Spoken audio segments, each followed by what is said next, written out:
What's up, guys? Welcome to this episode of Unemployable. This is your Friday recap. Now, in today's podcast, we dive into two subjects. Number one, we started off with a question around how and why do you build culture into your business. Now, this wasn't a highfalutin conversation. It was very brass tacks. And we really dove in and looked at Eric's business, which is scaled now to $100 million a year, and how they actually implement culture in their business. How did they actually do it? We also talked about it with Mark's business at $4 million a year and how he's using very simple techniques to increase the culture and connection and performance of his team, even with just a few people on that team. Then what we did is we turned our attention to some practical examples of how to find great business ideas and what great means when you are looking, because so many of you watching this podcast are in that phase of trying to find something amazing to do, but you're still missing the mark based on the feedback that we're getting through questions in our social media, through our coaching programs and so on. So we really drill into, real life examples of how do you find and how do you know when you found a really good idea and how do you know when you found a really bad idea and avoid it. So it was a very frank discussion. I think you'll enjoy it. As always, guys, like and subscribe to the channel. So the more subscribers we have, the better guests we can get on in the future. We appreciate you listening and we look forward to seeing you on the other side. Enjoy the pod. Here's a fun fact about our show. We put a ton of effort into making these podcasts for you. The one thing that we would love for you to do if you actually get value out of the pod is just hit that subscribe button. By doing that, it helps us get better guests on the show because they can see that we have a bigger audience. So if you're enjoying the content, just hit the subscribe button below and then throughout the podcast, drop a comment so that we know that we're hitting the mark or how we can improve. Thanks for watching. Enjoy the episode. What's up, everybody? Welcome to this episode of Unemployable. We are back for another week of the Friday sessions, and we've decided that Richard is either forever going to work for Unemployable or we're going to have to kill him because of all the jokes that get made prior to rolling tape. That's a lot of collateral. We would be locked up and cancelled 5 times over. But welcome. We have another great session ahead of us. The thing we're loving about these Friday pods, guys, is we get to just unpack our weeks in business, our observation, things that are going on. So, James, let's start with you. What's been happening in your week, mate? Mate, I've been sitting there. I've just been sitting there, looking for therapy after the comments and getting rinsed on from last Friday's session. Oh, mate, we keep advertising you on the pod, and you know what they say: no headline's a bad headline. That's right. So look, it's all a bit of fun, and keep the banter up. People love it. I feel sorry for any girl who does actually start dating you because we're just going to be riffing you constantly, even mercilessly when you've got someone. Marky Marks, how are you, mate? Mate, I'm doing well. Doing well. How about you, Adam? I'm good. I love seeing the footage of you and Frankie and that down the beach. It's beautiful. Yeah, she's definitely enjoying herself. She loves the water. Like the what do they got? The fire brigade or the Navy SEALs? They go. Some people run towards the fire, some run away from it. Well, she definitely runs towards those waves every bloody time. So, for those of you just joining the pod or don't know who we are, Mark's got a little girl. How old is Frankie now? I think she's about 18 months. 18 months. How awesome. Yeah, it's pretty. Mark's just moved to Byron Bay up from Melbourne. And, I do say this at the start occasionally, who the guys are on the pod, just so you know their backgrounds, because every week we have new listeners. So Mark is a successful Amazon seller. He's doing millions of dollars a year selling products on Amazon around the world. James is acquiring companies, growing them, and holding or flipping them. So I'd say small scale M&A and a systems man who loves nothing better than mapping out process, creating efficiencies and growing businesses. And then we have Eric. Eric's, what are you laughing at, Eric? Let me get my intro out. Well, then you can crack a joke. Mergers and acquisitions and loves high-res images, renders. I love a good high-rise. There's a bit of an inside joke. Eric is an entrepreneur and investor. He owns a number of companies. The one he's most famous for with his business partners is the MX Store. You can see it at mxstore.com.au. It's a $100 million a year company, 170 employees, and yet he still remains relatively sane. And then he has several other brands that are 7-8-figure brands as well. So that's really cool. My background is varied. I've been an entrepreneur for 30 years. I owned everything from an animation studio in Hollywood, California, which I built and sold from scratch, an online education business, which I built to $75 million, and a whole bunch of other stuff. So we're basically 4 business guys who are all running businesses as we sit here right now today. And these Friday sessions is when we sit down and talk about what we're doing and seeing in the world in our lives. And sometimes it's highly topical stuff, sometimes it's funny. And generally speaking, it's a great place to turn up once a week and just hear 4 business guys riffing on what's happening so that you can feel sane and not alone in the pursuit of your entrepreneurial dreams. So who wants to kick this off with a subject matter? Yeah. Looks like Mark does. Yeah, Let's kick off with something to get the ball rolling. I'll kick it off because we're often talking about results. We're often talking about examples of successes. And every now and then we touch on kind of the mindset and the things in behind that, which I think is sometimes really, really valuable. Especially for me, I'm not at the veteran entrepreneur stage. I've only been an entrepreneur for maybe the last 3 or 4 years, and previous to that, as you guys know, I was selling real estate or selling land. But we run a couple of Amazon brands, and from day dot, pretty much the majority of our team has been a remote team, and there's been a steady rise of remote teams after COVID. It's becoming more socially acceptable. It's becoming more commonplace for people to hire remote teams, given just the economies of scale and the lower cost of wages in other countries. But there is a bit of a debate at the moment whether that is the best way to run a business. And I guess I wanted to just have a quick chat about, some of the challenges that we've faced being a remote team and how we're overcoming them. So I think one of the big ones is trust and idea generation. What I've found has been really difficult is that when you're working with people in different time zones, having that continuity of conversation, that water cooler conversation, there's not much opportunity for that. And being an entrepreneur who's all about the objective and all about trying to get the job done, sometimes I've gone down that path with my team and not realized that that's probably creating a lack of trust and a bit of a divide because we're not having the opportunity to go on chats around the office or social lunches and things like that. So one of my ops manager recently did a course, Scaling Up course, and it's based on the book Scaling Up, and they were doing a lot of work on culture and team building. And so one of the things that she implemented is every 2 weeks for an hour a week, the executive team gets together and we have basically a culture building and strategy session. So I just wanted to quickly chat about those last 2 sessions and get you guys' thoughts as well. So the 2 last sessions we had 4 weeks ago, there was two basic questions. How did you grow up and how many siblings? What kind of household did you grow up in? And what was one adversity that you overcome as a child?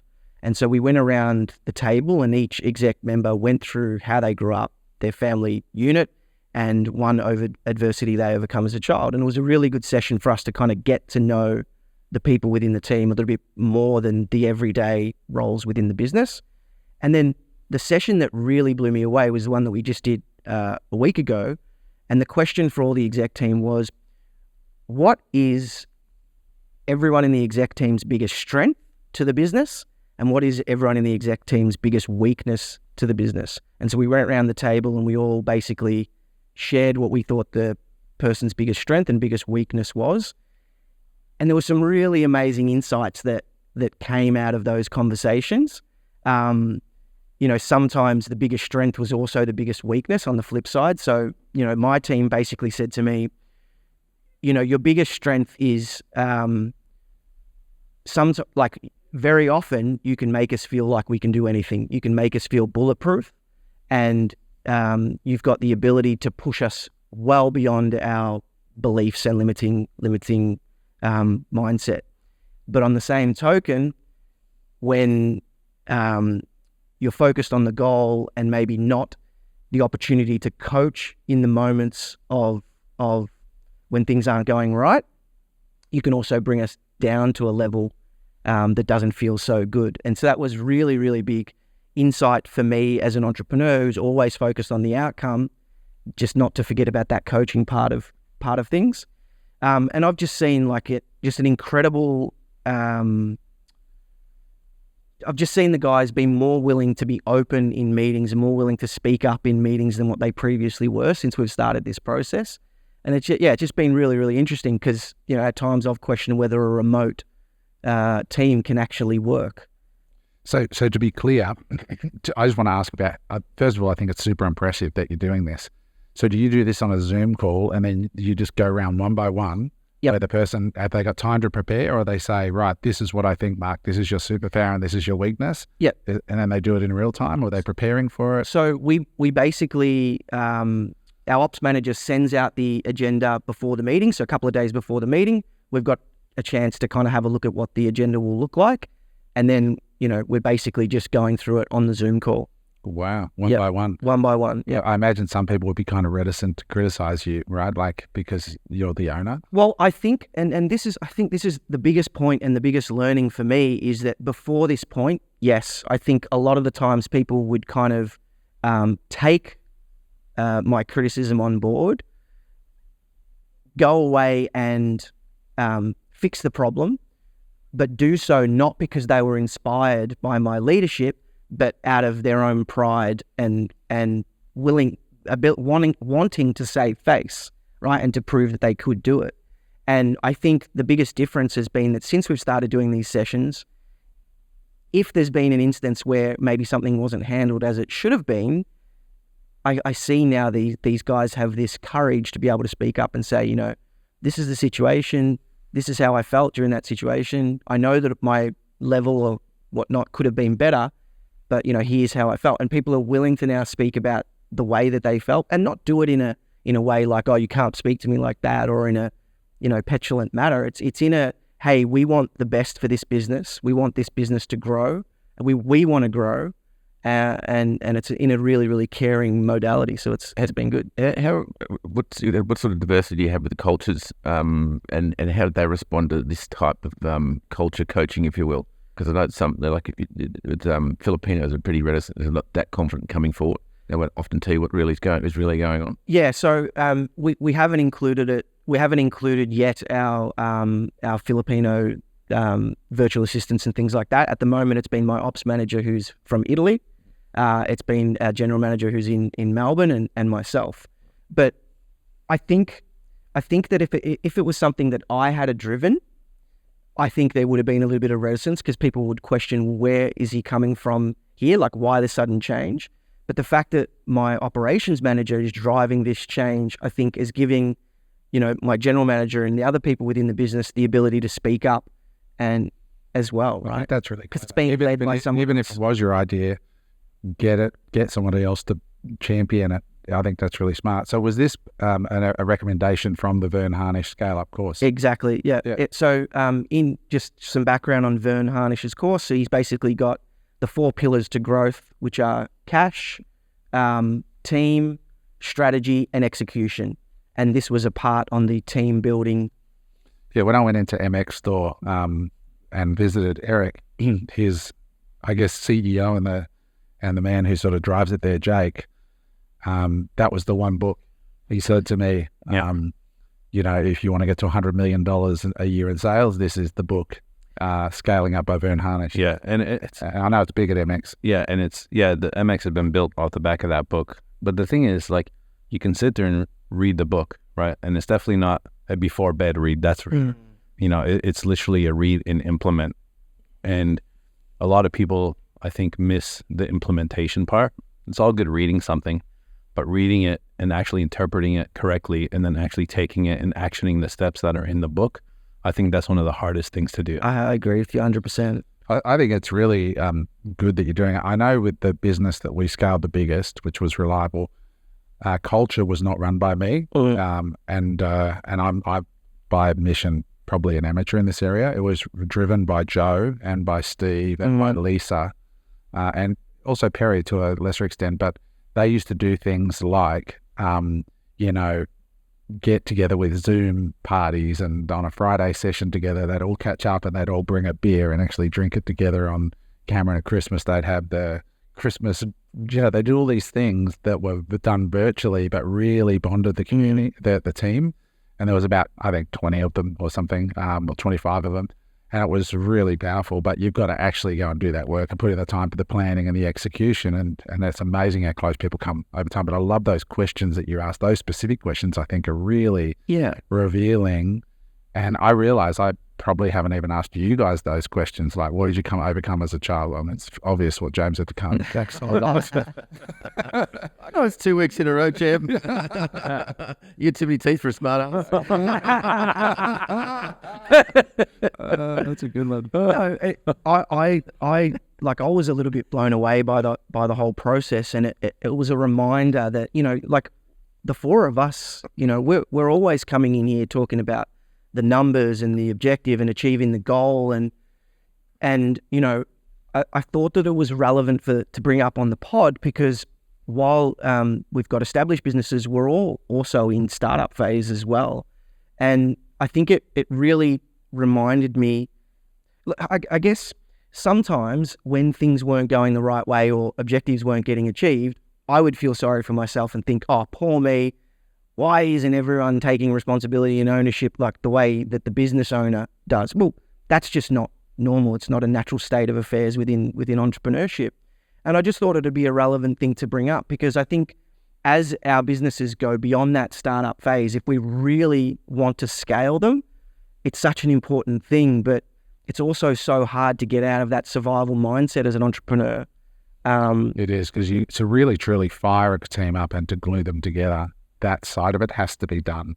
Leading and managing is difficult. Yeah, and working out whether who are you really? Are you a leader and a motivator, or are you the guy that goes in the jungle, rubs the 6 sticks together, creates the fire, and hand off to someone else? I'm not that person to motivate and lead people. I'm not either. Yeah. But Joe and Lisa were amazing at it. They were the ones that would organise the paintball games. Yeah. We'd go away and do stuff together. And Same. I loved that. So I think it is important to realise that if it's not you, it's got to be somebody. That your point was, I think, the best point of all, that someone else is leading it. Like it's not really in me to kind of come up with these things, right? But I like people enough. But I loved participating, right? Same. And you know, even SpaceX, Glenn, I think it's Glenn Shotwell. Like everyone talks about her, how she's just a queen, and she keeps that company together. And Elon's the visionary.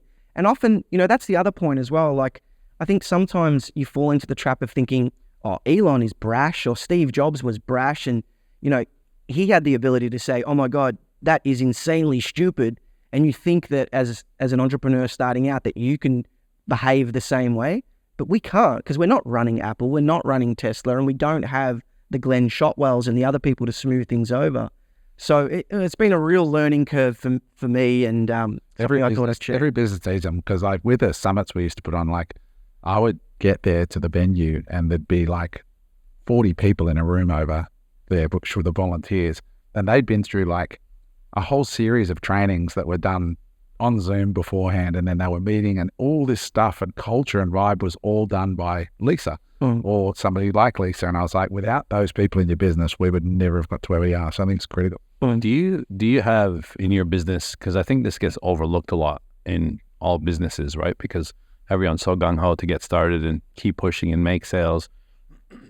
Do you have a clear like vision and mission statement and values that your team understand what the business is about? Like if you go into MX, and that's one thing that they've done such a good job with is, yes, you can have the people in the culture piece, but if they don't understand why they're there and why they're turning up and the reason why they're, using, working in a certain way and not wasting and the rest of it is because, we have our mission and values posted everywhere in the place. So wherever you're working, you look up or you look to the side and you can feel it. You can see it. You can feel it. We've got a wellness station. If you're not feeling well, here's a wellness station, right? Here's some echinacea and here's some vitamin C and the rest of it. We've got, a library, multiple libraries with just free books with scaling up, all different types of books as an example. And that all builds that. Obviously remotely,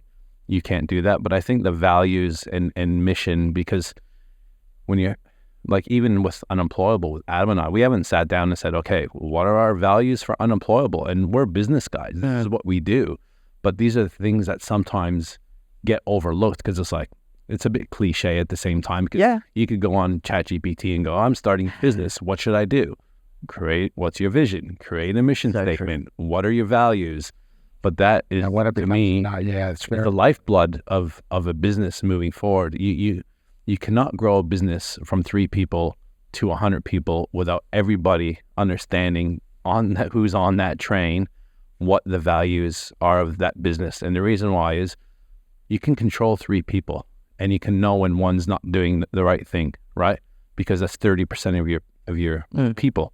When you have 100 people and 1 or 2 aren't doing the right thing, very hard to see because it's 1 or 2%. And them knowing the values of the business in the back of their mind, they will always like, all right, yeah, I'm just going to do that. Actually, it's probably not the right thing to do, right? It's that conscious. Speaking of 100 or 170 people down there, like from a HR perspective, unpack that for a minute, because like the recruitment cycle, it must be pretty intense down there. And churn to get 170 right people on the bus. Is a hell of a mission. We have the uniqueness of MX, and I've said this for a long time, and it depends on the industry you're in. A lot of the people that we have working MX, I call them frothers. We call them frothers, and they froth on MX. They love the sport. The majority of the people that are working there. So it's quite easy, right?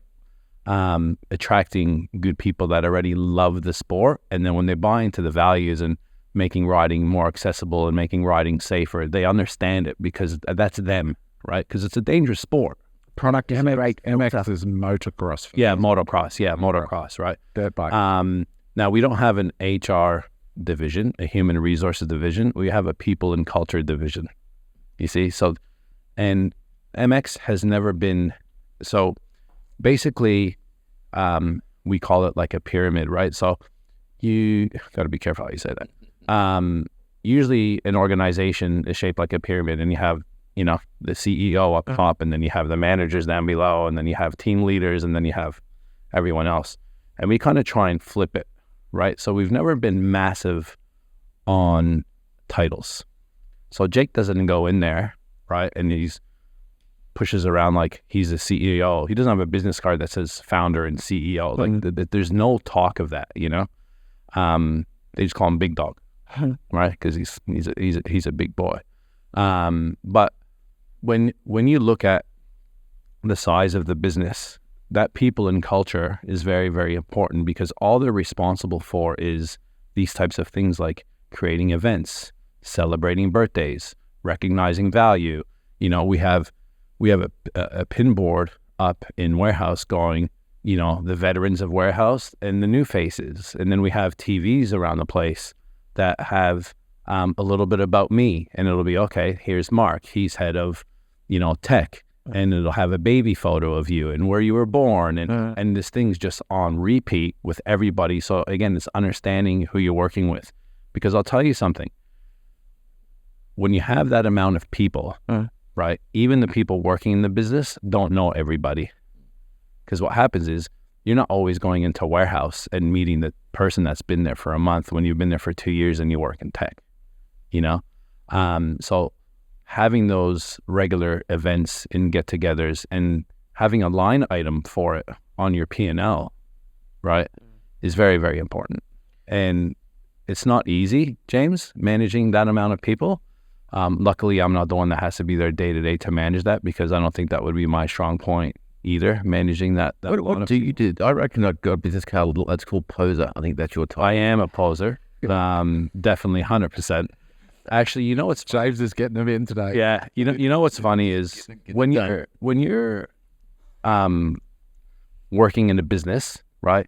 Usually you're in the business, you're so entailed into the business, you're like a horse with blinders, and you don't see obvious things, and you're quite emotional.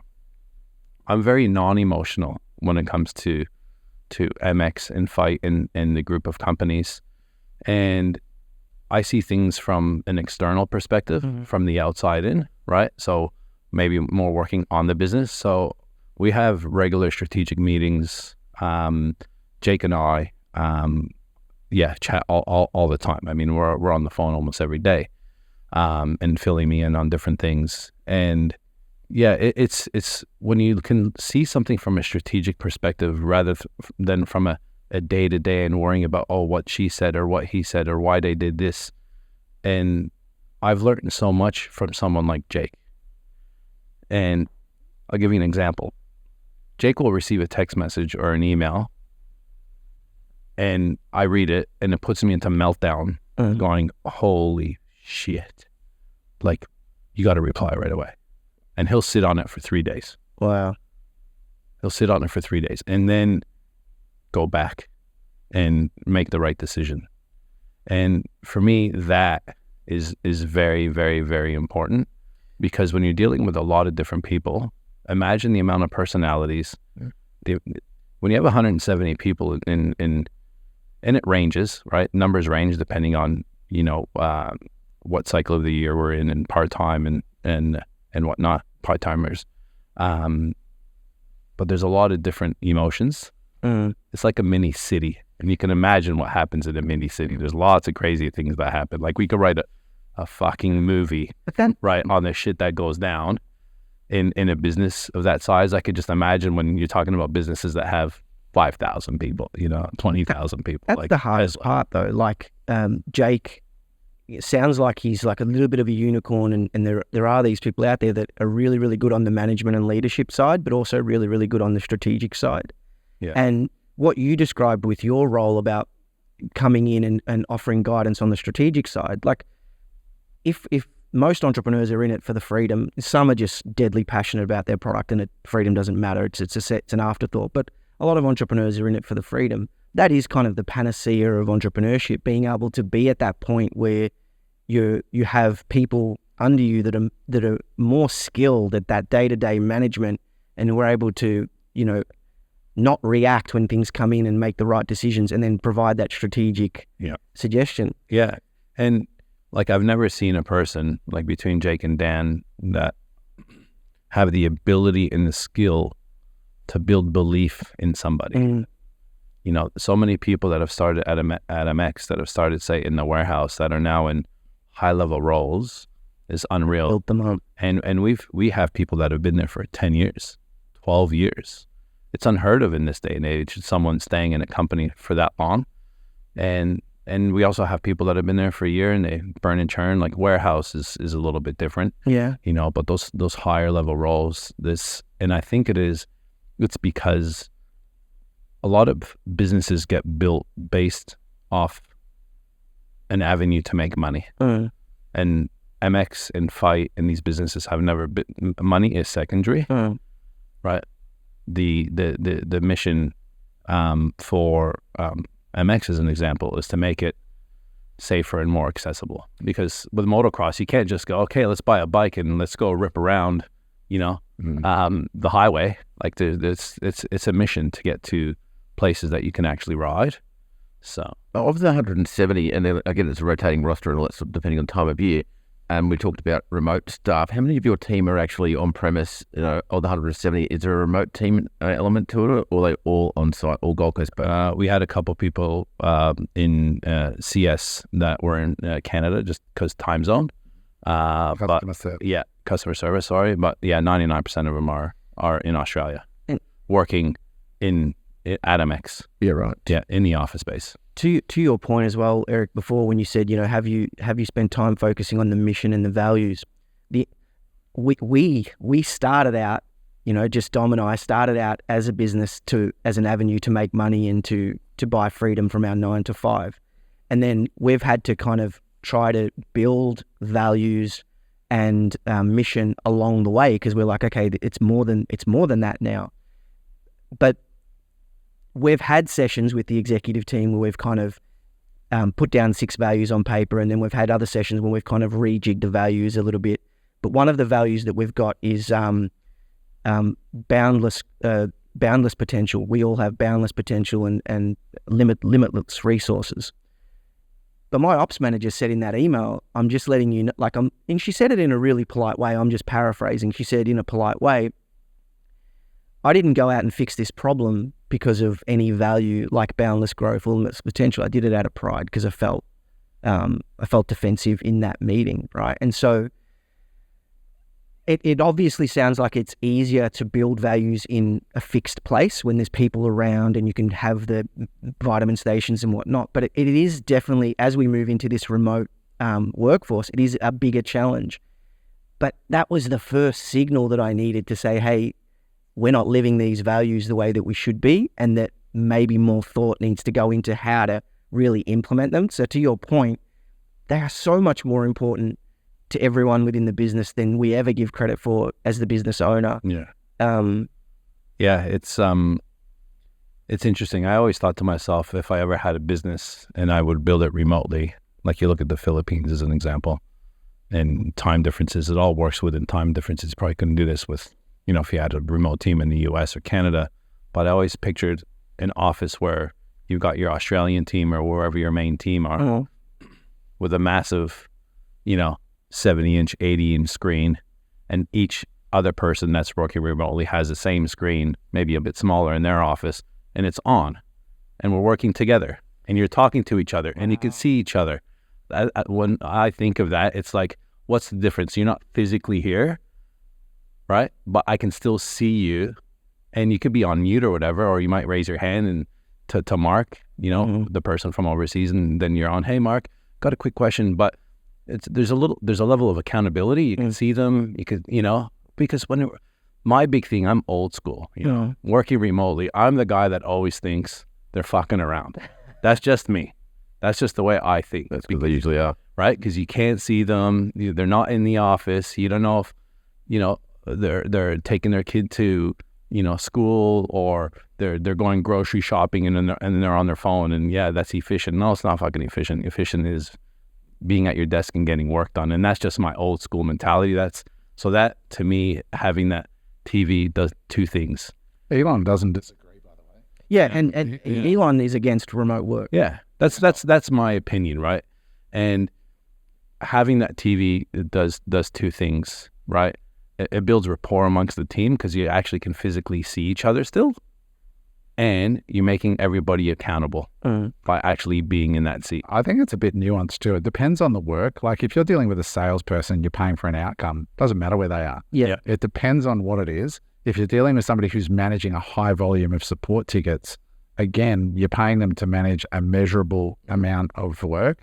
But if it's some sort of like area that's not as easy to measure, then obviously that's something you got to think about. It's not just like a case of all remote workers are bludgeoning, and there are some roles I would never have a remote worker in, and there are other roles that I would. And I think you just got to use a bit of common sense and technology. And also just when you talk about roles for remote workers, like sales, yes, all that sort of stuff, and also where those remote workers are. Like I've sort of gone, I've had plenty of offshore remote staff. I've gone back to onshore for most of my stuff now. Just the quality, you pay for it, but it's like anything, what you pay for. Pay once, cry once, isn't it? Yeah, totally. Especially for major projects. I don't really outsource to offshore much anymore at all. Changing gears, I thought I'd share a quick story that popped up, and we can talk about this. But this mindset, we encounter it a lot. When we're coaching people, whether it's in our coaching program or just people reaching out.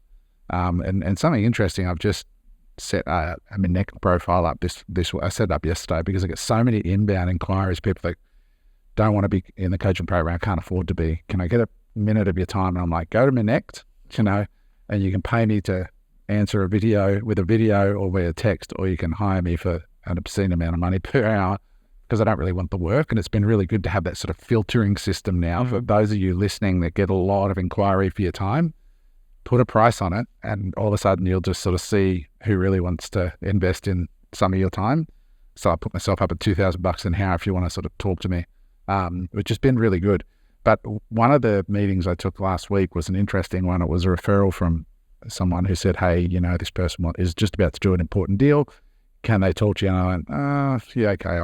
And it was after this call, and I thought, I'm not doing this for free anymore. Yeah. It was a 15-minute call, went for like nearly half an hour. But anyway, this person said, look, I've got a tech startup that we're about to launch, and I've got a technical co-founder who's brilliant at what he does, and he's built the tech out, but it's all my intellectual property and idea.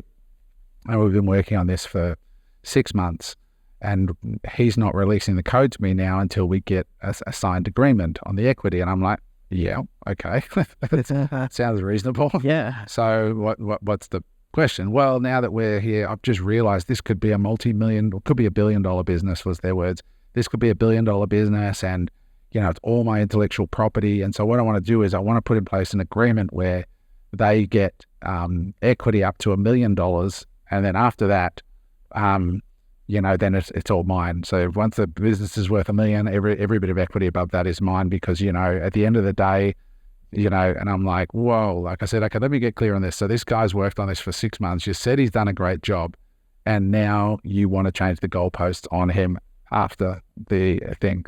I said, yeah, but I said, there's no more buts. I said, I would never do business with you. And they were like, what? I said, I would never do business with you. You're not the kind of person that I would do business with. I said, you don't do that. I said, it's about alignment of incentives. I start from the premise that your chances of success are slim at best, even with the best ideas and people. So you're in this game where your chances of success are slim. And, if you're really going to build $1 billion company here, let's just cut that down to 100 million. Do you have $100 million right now? No. Have you ever gone close to making $100 million before? No. So what's the difference to you between 80 million, if you go to 20%, and 100 million? Well, it's $20 million. And I'm like, yeah, but it's $20 million you haven't even gotten a sniff of yet. So you're counting money you're not even close to getting. As a lot of times people have this approach to sort of setting up deals. And, we had another meeting yesterday where some clients came to us and used one of their coaching calls to present a business opportunity to us and said, what do you think of this before we, which is one of the best, I think, uses of coaching, is asking successful people who've had a lot of experience. And then we got down to brass tacks, and they said, look, I said at the end, look, we'd love to invest. And they're like, oh, we'd love to partner with you and Eric. And I said, all right. So we took a meeting with them, and totally different attitude. I said to them, look, who's going to do this? Who's going to do that? We sort of recognized what was going to be Nathan. I said, look, we're going to need to find, because it's not you, we're going to need to find an absolute killer executor to do this. And I don't have the bandwidth and energy to do it. You guys aren't the right people either, by your own admission. So we're going to build this thing together, but then we need to bring in somebody. So the mission here is to find that amazing somebody. And I said, before we advance this, are you okay with the idea that we're all going to get less of this pie to incentivize the right person to come in? This is a 0 to 1 game, and we've got a chance of success, but the right person's going to be in. They're like, absolutely happy to give up equity to that right person.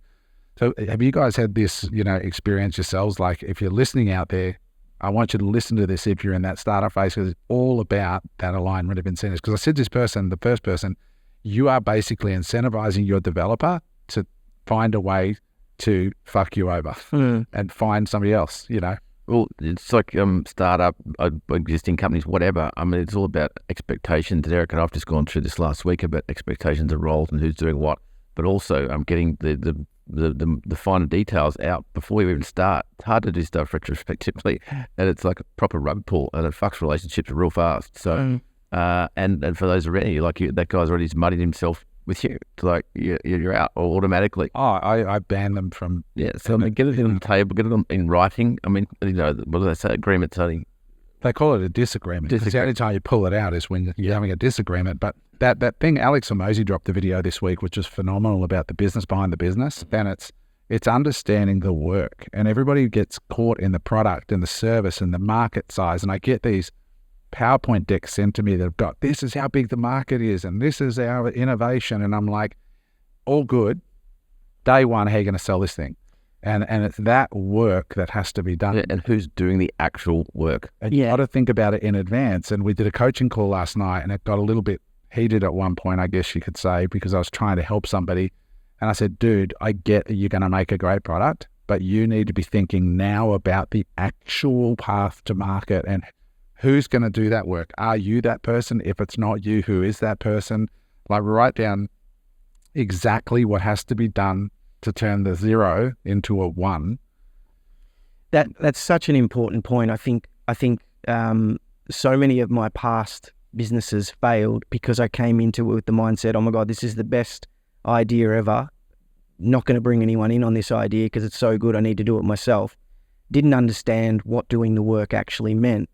And then, 3 or 4 years ago when I'd started running an Amazon business and I was still selling land, I had an idea to create a tokenized home and land product. So basically you can go onto a website and you can buy a part of a house and land in an estate. You can buy like $10 worth, $100 worth, and I've created a pitch deck and everything. And this is when I was starting to learn what's required in actually getting a business to work properly. And very soon after putting that pitch deck together, I realized the work involved and thought, you know what, this is a great idea, but it's not for me. And now I've since changed my idea on it. I don't think the idea would work anyway, because I think these days kids are all trying to get rich quick and they're not going to invest in a tokenized bit of a property. The idea is great, but it's the cost of getting it to market. The execution of that would have just been way too difficult. A client said last night on the coaching call, Adam, so I've got my product now, it's live online.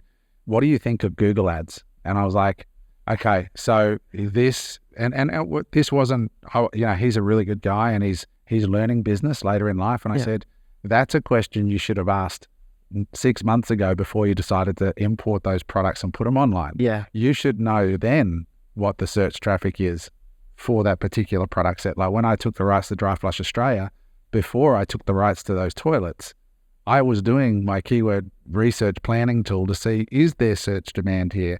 And I clearly identified these are the ways. And in that business, the only fast way to really grow dry flush toilets, the electric toilets, is through Google ads. They're too expensive to work on social media. It's too slow to go through retail. And even if you got into retail, the price would be too high for customers to buy it, given how much retailers need to make in a margin. So you have to flesh all of that out. And I went ahead with that business because I went, I believe, given that there's like 30 to 50,000 searches a month around electric toilets that that in this country every single month, I believe there's enough search volume there, and that strategy aligns with what I'm trying to get done. I want a highly leveraged business that operates outside of Amazon, and all of that thinking's done before I decide it's a good idea. But so many people don't equate the actual execution as part of the idea quality. This is a really, really great topic, and a lot of the time you're able to make those decisions and those distinctions because of the amount of reps that you've done in entrepreneurship, right?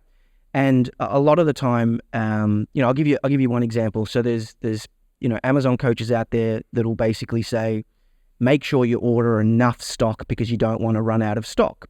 And my cousin, who's just starting, and he's an engineer, so he's he's above average IQ, I would say, and he's just starting his Amazon journey, and he's always thinking minimum viable product, minimum amount of investment, because he wants to test the idea first, and he's happy to go out of stock in order to test the idea and see if he can execute on the sales channel. But a lot of the times people get excited, they jump into these masterminds, they've never launched an Amazon product or any product, and they go and spend $100,000 or $200,000 on this product, thinking, well, everyone's saying that if I'm going to do it, I can't run out of stock, and I've got to do it this way and I've got to do it that way.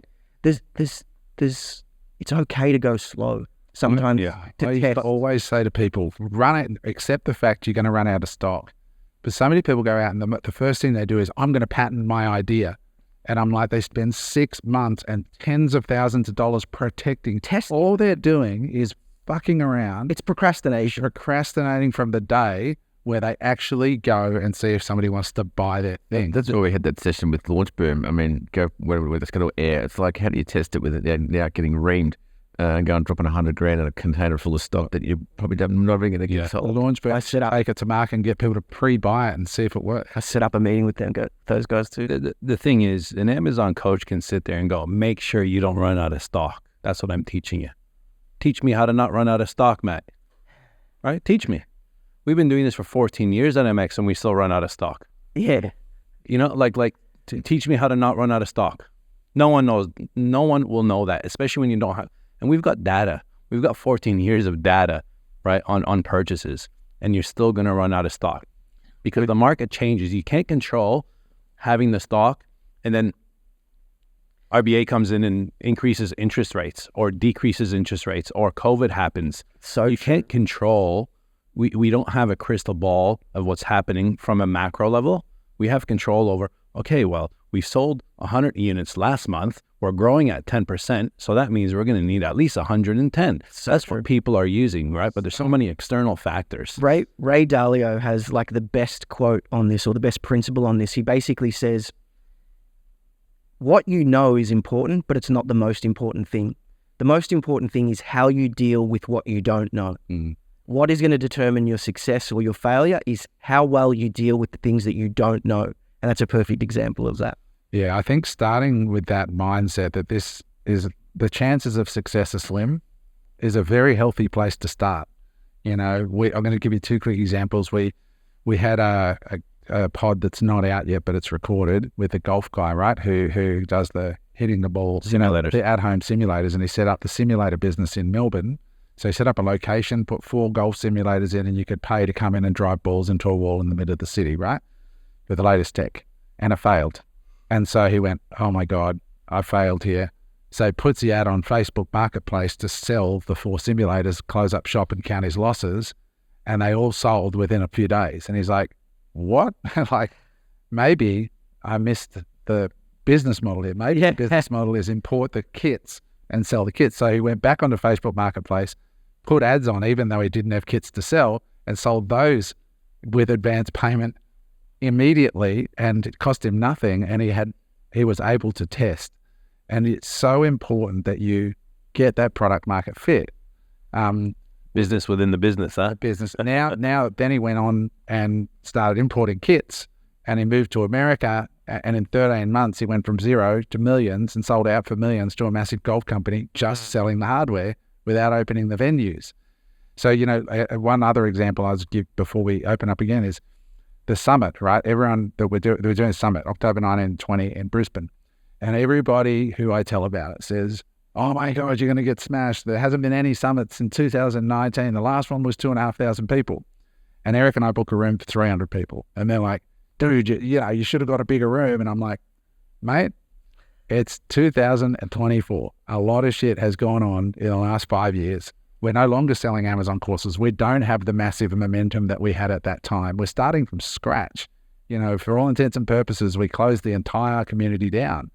So we'll start off with 300 tickets. We built a list of, I think it was 400 people. Yeah, a little over 400, pre-registered. Pre-registered people saying, yeah, let me know as soon as the tickets are out. So we had 400 pre-registrations, plus partners is probably 600 to 800 people, right? Yeah, definitely. And then we released the tickets for a week, and we sold 80 tickets, right, in a week.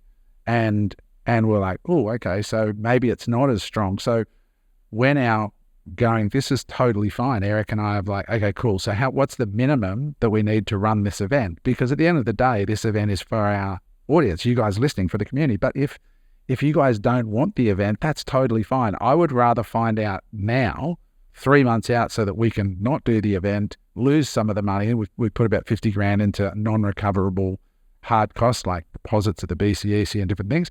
I would rather write off the 50 grand and say, no problem, we don't have product market fit. Let's just keep creating great content for the podcast.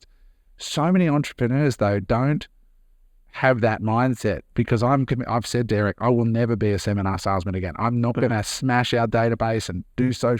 Everybody come to the event, email after email after. Fuck that. I've got more valuable things to do with my time at this point. But it's so important to be open to the fact that you may not have product market fit, and it's totally okay. And it's no good losing your life, your relationships, your friends. Just start from, you may or may not have product market fit. Find out as cheaply as you can in advance. And the smartest way to do that is to really carefully think about, what is it going to take to execute? And at that moment of transaction, what is so magical about what you're doing that is going to stop people in their tracks and go and transact with you or book the meeting or whatever? Yeah, you should definitely not be thinking about how to, cut out your engineer and your technician before you've even started. 100%. Because I said, go and look at Y Combinator, which is the biggest incubator company in the world, who incubated Airbnb and, Stripe and a bunch of these others, where the young entrepreneurs came, they mentored them. They will not accept you into Y Combinator if you do not have a technical co-founder. So you can have a tech idea, but if you don't have a technical co-founder, go away and then come back when you've got a technical co-founder. This person hadn't even launched, was nowhere near ever having $1 billion or $100 million company, yet they were already talking about cutting out the tech guy. Crazy to me. It comes down to greed. 100%. And ego. It's greed. It's ego.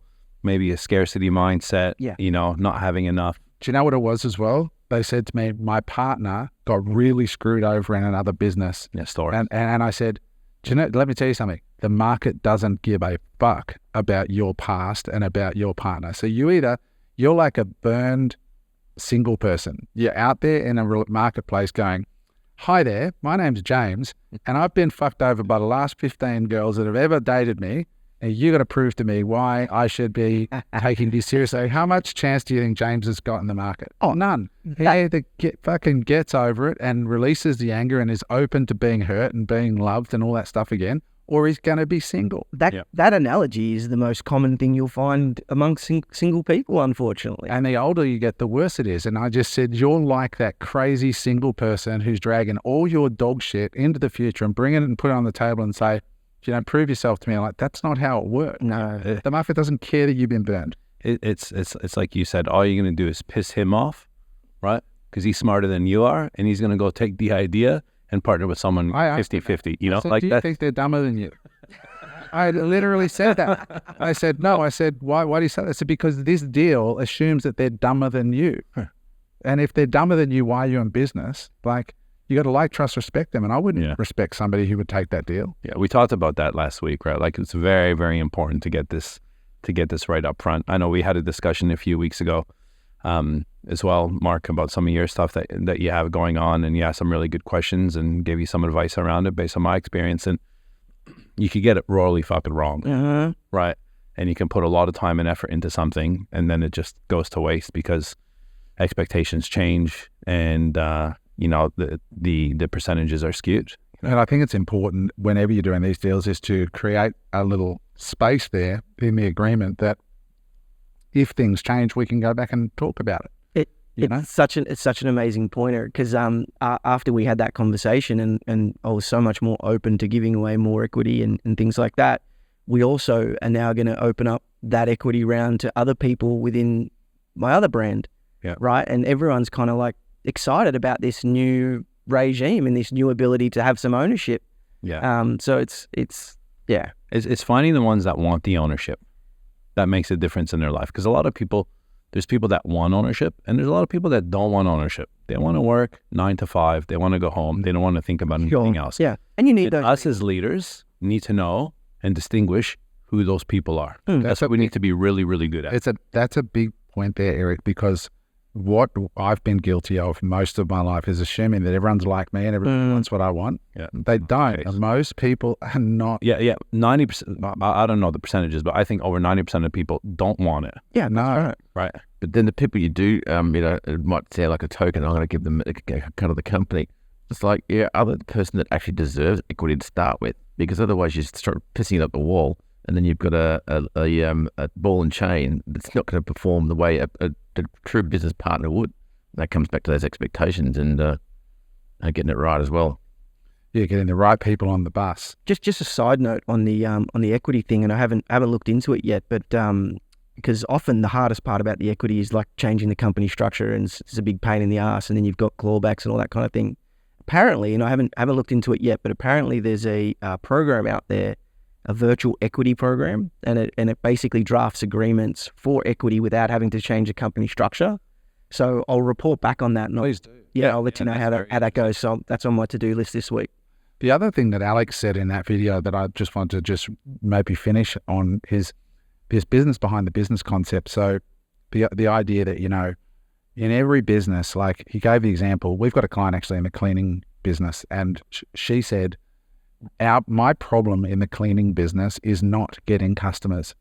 So the problem in the cleaning business is finding reliable staff that do a high quality job.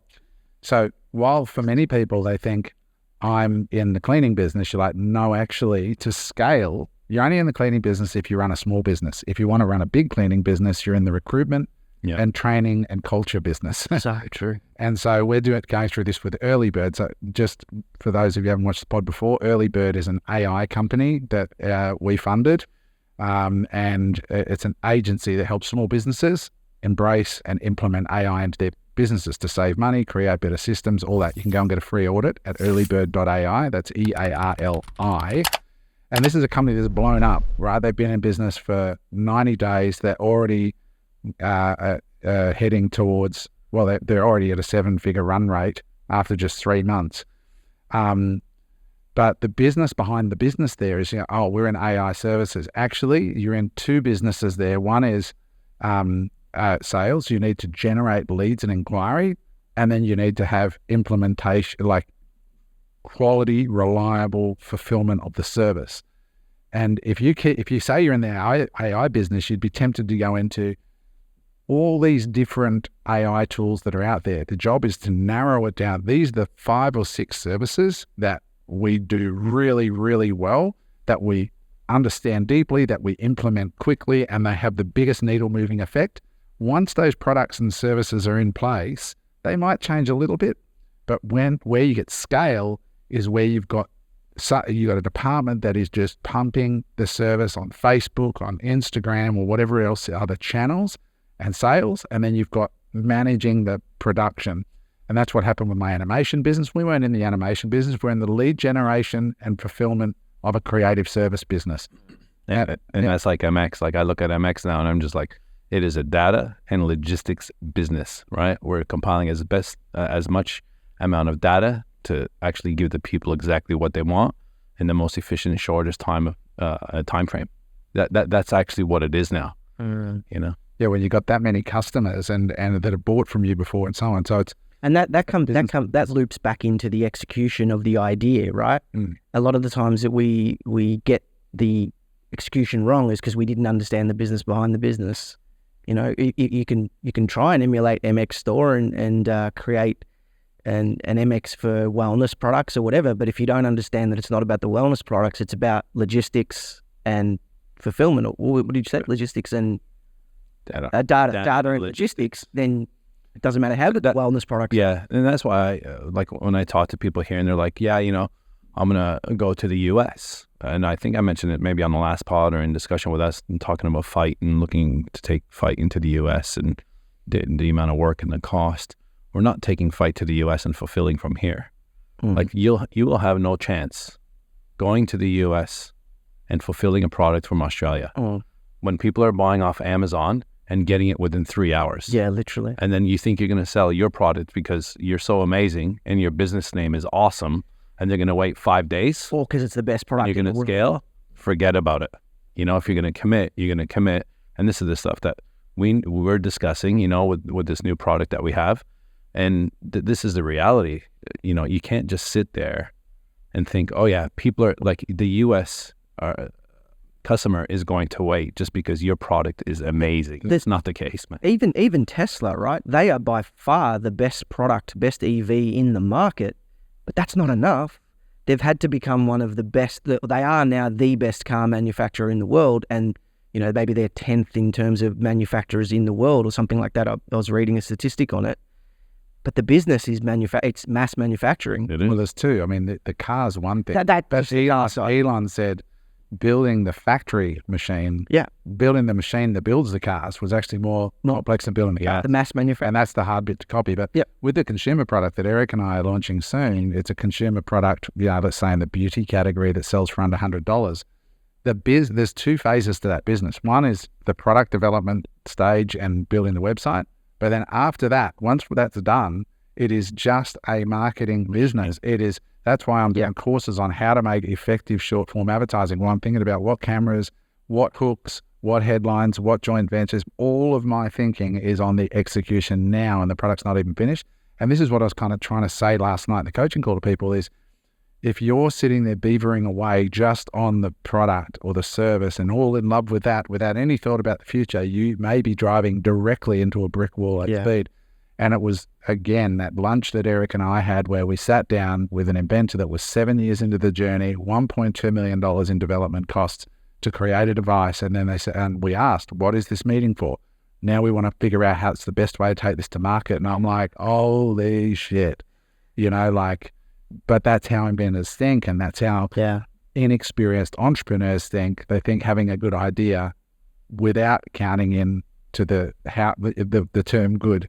Again, Hormozy says the stack is solve a real problem to an audience that can afford it, to an audience that you can reach, that's in a growing market. Those are the 4 steps, and people just forget those 4. They go, oh, I've got a real problem, but they don't think about the other 3. That's why so many of the people that have come on the pod and spoken about their successful businesses have actually had a career or a history of sales. Mm-hmm. And then we realize that after we're getting the runs on the board and we're able to sell the product, then it becomes about marketing. And then it becomes about improving, and then it becomes about team and scaling. But you've got to make the sale. I read an article, and it was about Prime and how Prime has I think they're about 3 years old from memory, and they outsold Gatorade and Powerade last year. And you think about that, right? Like one business that has outsold Gatorade. Like how long has Gatorade and Powerade been around for? And sponsored the NBA. 30, 40 years, right? And I was talking to someone about it. And he made a point. He goes, you want to know why they outsold them? He goes, who does Gatorade and Powerade, who buys Gatorade and Powerade, and who do they target? Athletes. Who does Prime target? Kids. What do parents buy for their kids? What they want, And it's just, you look at that and he goes, is it because it's a better quality product? I don't know, right? And it's right, but it's like what Hormozy, I think it was it Hormozy that said it? That people worry too much about what's inside the bottle. Yeah, amazing. Worry about what's outside the bottle, and worry about who's drinking it. Like, is LeBron James drinking it? That's important. Yeah. Yeah, it is. And then inexperienced entrepreneurs fall in love with it. Like the summit again, just using that Hormozy model of the solve a real problem at a price people can afford, and you can reach them, and then growing. Live events, yes, people do want to go to a live event. The problem in this case may be they don't want to pay what we're charging for it. It could be if it was $200 a ticket or $400 a ticket, we would have sold them in 5 seconds. You'd have to sell 5,000. Yeah, but we need to sell it at $1,600 a ticket in order for it to justify the amount of money that it takes to actually put it on, for one, and the time that it takes to put into it, and the focus and the risk and all the rest. And so it could be just that we're here and the market's here. And although they want it and it solves a problem, which is isolation and being alone and not having access to quality live events, all that, yes, solves a problem, but at a price they want to pay. Maybe we don't have product market fit, and that's fine. Yeah. Find that out. But you've got to know as an entrepreneur, because a lot of times people will just go, oh, well, I'll just drop my price to meet the market. No, I'm 50 years old. Yeah. I'm in the back half of my career here. I'm not going to do things where there's no return for effort. But if you drop the price, you got to drop the quality. And that's not what we're willing to do. And we won't do that either. So it's really, really important. That's why they say fail fast. There's a nuance there as well, but product market fit isn't always just about the product. It can be as simple as price. Totally. And evidently, well, we don't know. You don't know yet if it is price, but people vote with their wallets, don't they? Totally. It's not about the quality, because we know the quality is good because the price gets the great guests. So it's sort of leading to that point. And not taking it personally. Like, we're not upset at all. Like, and it's what you value, right? It's actually what you value, because with an event, you're selling something that's intangible. You could say a video, you could list the speakers, you could say this is what it's going to be, but it's intangible. Like, I look at what people do, and like people, I mean, I don't drink and I don't smoke, but somebody told me recently what a pack of smokes costs, and I'm just like, I could not believe it, right?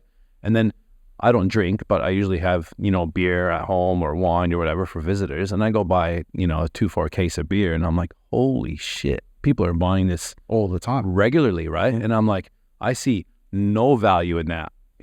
So I guess it's a value piece. And it's important as the entrepreneur to not make a judgment and get caught. Like in the past when I was young, I'd be like, don't people understand like how valuable it is for network? And then I'd make 15 fucking videos and jump on YouTube, come on guys, and man, all these people drinking beer. I'm like, no, I just don't give a fuck. Yeah. Like, and that's when you move into your power as an entrepreneur. It's like the best entrepreneurs I know, like I was talking to your mate, the billionaire at your property thing, and he made his fortune out of fucking garbage trucks. Yeah. He doesn't give a shit. It's just, do you solve a problem at a price people can afford? If you've got to stand there on the corner being a salesman, there's a limit to how far you can take that. You need to find businesses where the product, market fit, price, accessibility to scale are there.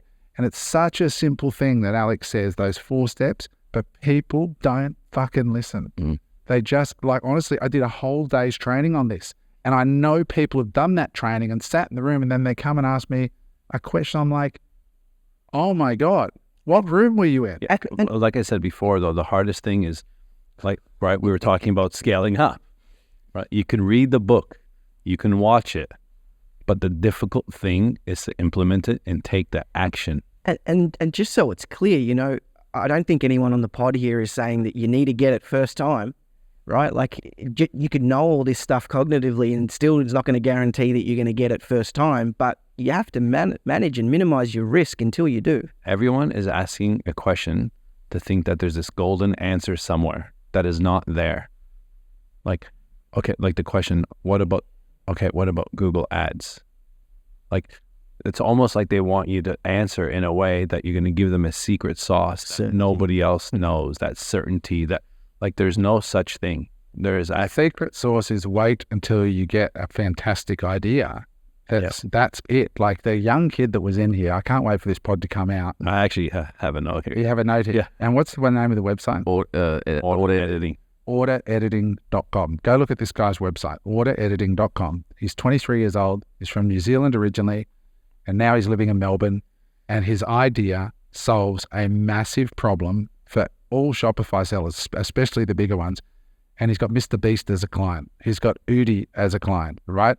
I think he's got Culture Kings coming on as a client. He's got Represent, which is a £150 million a year brand out of the UK. And basically what this thing does is he started as an intern at a large e-commerce business that was doing thousands and thousands of orders a day. And what would happen is people would make an order and they would go, oh shit, I put the wrong shipping address, or I want to change it from a large to a medium, or I want to change it from a pink to a blue. And that is the number one support ticket issue for e-commerce sellers at scale. Same with MX Store, right? I'm sure, right? Yep. And so that creates tickets. And his job when he was the shit kicker as an intern, he went, all right, just work on the support desk. And he's like, holy shit, there's thousands of support tickets here. And he thought, how could we fix that problem? What if there was on this thank you page the ability to edit the order within an hour before it gets packed? Quite a great idea. So he went and created an app for $5,000. Simple. He got a Russian business partner From Canada. From Toronto. So the two of them got together, $5,000 in coding, built this app, and they implemented the first business, dropped their support tickets by 80%. But not only that, it's on the thank you page, it's right there, boom. Do you want to edit the order? Go and edit it. Upsell. So there's room in your box without any shipping charges, and we'll give you 15% off for these 3 things. Do you want them? And an email went as well instantly that said, hey, thanks for your order. You can click here to change it if you made a mistake or you want to change something about it. And here's 3 offers that will have 0 shipping. And so he then, it's solving a real problem. And so many people fall in love with an idea that they've got a back history in it, or my background is this and my family's that. And I'm like, is it a great idea? Is it like, as people, and I look at them and go, dude, you're 55 years old. You've got like 1 or 2 shots at this. Like, fucking aim carefully, right? Don't just pick up the first gun that's on the table. You know, make sure before you start climbing that ladder, that ladder is leading on a wall that is most likely to get you there with the least amount of deviance off the line, you know? And like, you go back to that product. Imagine being the consumer purchasing from the website that has that as a service, and then purchasing from one that doesn't, and you're putting in a support ticket, and then you're waiting for an email, and you're going, shit, I hope they don't. This happened on the weekend. And it's very, very small. Has nothing to do with actual products other than it was a pizza. My missus, right, who loves to overlook things. God bless her. Wow. Case in point here.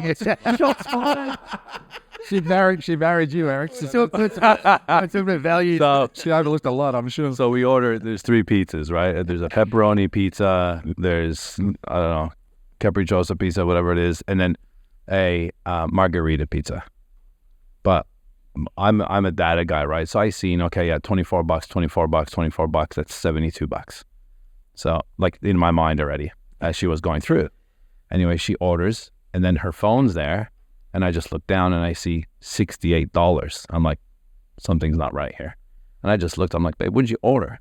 And she's like, and the margarita is for the kids. And the last time I ordered a margarita, it came with anchovies, and the kids lost their shit and they didn't eat it, right? So we're like, we got to get this right. She ordered a marinara, Oh no. right, instead of a margarita.